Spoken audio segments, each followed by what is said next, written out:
Upacara wiwaha. Banyak jasa yang telah diterima oleh orang tua dari anak yang sudah dewasa. Orang tua sudah menerima jasa dari anak semenjak anak berada dalam kandungan ibu, masa kanak-kanak, remaja, hingga dewasa. Anak telah menjadi teman bermain-main, teman ngobrol, teman bercanda, tempat keluh kesah, tempat curhat, teman jalan-jalan, bantuan kerja, tempat mewariskan harta, dan lain sebagainya. Dan juga orang tua akan menerima jasa dari anaknya. Ketika orang tua tidak mampu lagi mencari nafkah, anak akan membiayai kebutuhan hidupnya. Ketika orang tua sudah tua nanti, anak akan memperhatikan dan menghibur dirinya nanti. Ketika orang tua sakit dan meninggal nanti, anak akan mengurus dan merawat orang tuanya yang sakit dan mengkremasikan mayatnya agar mayatnya dapat dikembalikan sesegera mungkin ke Panca Mahabhuta sebelum mengeluarkan bau. Anak cucu cicit dari keturunannya nanti akan menjadi tempat untuk roh orang tua berinkarnasi yang sesuai dengan karma wasananya. Bukankah semua kebahagiaan ini datang dari anak yang sudah dewasa ini? Dan anak yang sudah dewasa ini akan memberi jasa di masa depan orang tuanya, di masa kematian, dan di masa reinkarnasinya nanti. Mengingat orang tua telah menerima begitu besar jasa dari anaknya yang sudah dewasa, dan orang tua akan menerima jasa dari anak di masa orang tua tidak mampu mencari nafkah lagi, menua, sakit, meninggal, dan di masa reinkarnasinya nanti, maka orang tua dengan sendirinya menjadi berhutang jasa kepada anak yang sudah dewasa ini.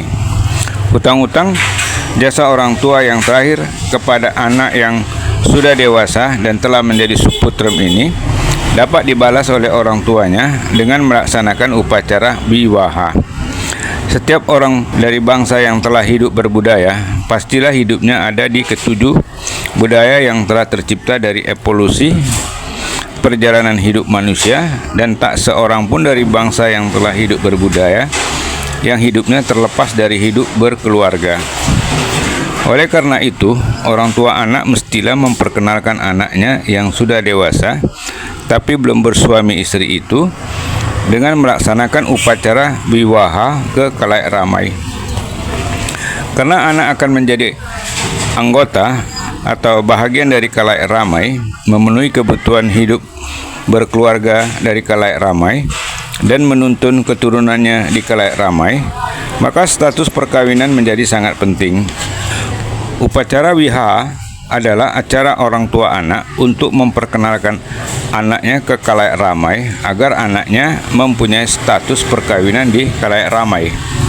Upacara wiwaha terdiri dari dua kata bahasa Sanskerta, yaitu upacara dan wiwaha. Upacara artinya acara membuat syarat. Wiwaha artinya perkawinan.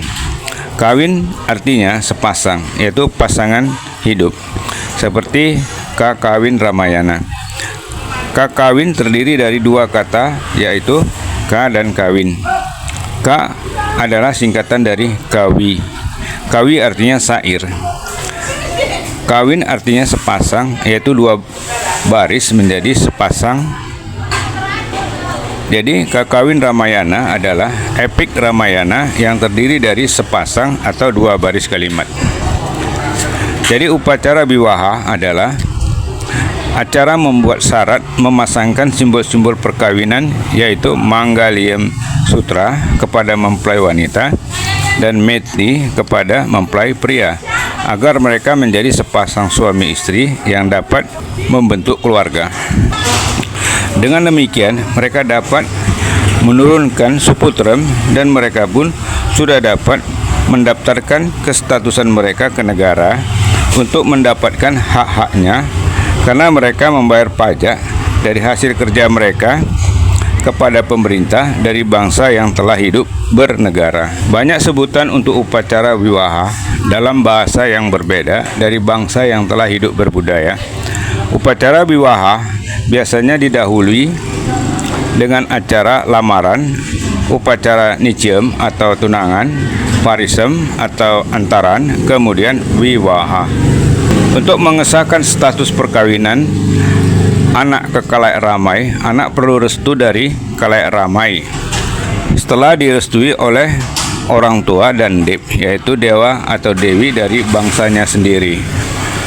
Untuk mendapatkan restu dari kalayak ramai, orang tua anak mesti mengundang sanak saudara, kerabat, famili, tetangga, kenalan-kenalan, petua masyarakat, dan orang-orang tentu lainnya dengan dituntun oleh Brahmana agar para tamu dapat melihat dan mendengar ketika Brahmana sedang membuat syarat kepada simbol-simbol perkawinan untuk dipasangkan kepada mempelai pria dan mempelai wanita, dan mendengar sumpah bertanggung jawab dari mempelai pria dan sumpah setia dari mempelai wanita, pemasangan simbol-simbol perkawinan yang sudah berjadwal acara, tertib acara, dan bersusunan acara. Setelah selesai acara membuat syarat perkawinan kepada kedua mempelai, para tamu pun dapat memberi restu kepada kedua mempelai. Karena kedua mempelai telah menjadi suami istri, maka status mereka pun berubah menjadi keluarga. Pada tradisi bangsa yang berbeda, cara memberi restu juga berbeda. Pada bangsa Tamil, pemberian restu kepada kedua mempelai yang baru saja dipasangkan simbol-simbol perkawinan dengan cara menaburkan aksete ke arah atas kepala pengantin agar jatuh ke kepala kedua mempelai dan dengan mengalungkan bunga. Para tamu yang karena mereka telah melihat dan mendengar jalannya acara perkawinan kedua mempelai ini, maka para tamu dengan sendirinya menjadi saksi melihat dan saksi mendengar. Dan apabila para tamu telah memberi restu kepada kedua mempelai yang telah menjadi suami istri itu, maka para tamu dengan sendirinya akan menjadi sahabat, penjaga, pembela, pengawal, pelindung, dan lain sebagainya kepada suami istri itu, kalau suami istri itu terlihat atau terdengar oleh mereka berada di kalayak ramai. Dengan terlaksananya upacara wiwaha, maka tanggung jawab orang tua kepada anaknya, yaitu hutang upacara wiwaha untuk memperkenalkan anaknya ke kalayak ramai agar anaknya dapat hidup berkeluarga, telah selesai. Pada masa ini, anak menjadi berhutang jasa kepada orang tuanya. Sebagai balas jasa orang tua kepada tamu karena mereka telah mengikuti jalannya acara membuat syarat wiwaha yang dengan sendirinya menyebabkan mereka menjadi saksi melihat dan saksi mendengar. Dan apabila para tamu juga telah memberi restu yang menyebabkan mereka juga dengan sendirinya akan menjadi sahabat, penjaga, pengawal, pelindung, dan lain sebagainya, ketika anak yang telah menjadi suami istri itu terlihat atau terdengar oleh mereka berada di tempat umum, maka orang tua anak melaksanakan acara syukuran, yaitu menghadiahkan bingkisan untuk kenang-kenangan, menghidangkan makanan, dan mengadakan acara hiburan sehingga para tamu dapat sapa menyapa, makan bersama, menikmati hiburan, dan diakhiri dengan acara pamitan. Dengan terlaksananya upacara wiwaha, maka kerukunan hidup berkeluarga dan di kalayak ramai akan terjaga dengan damai terus-menerus.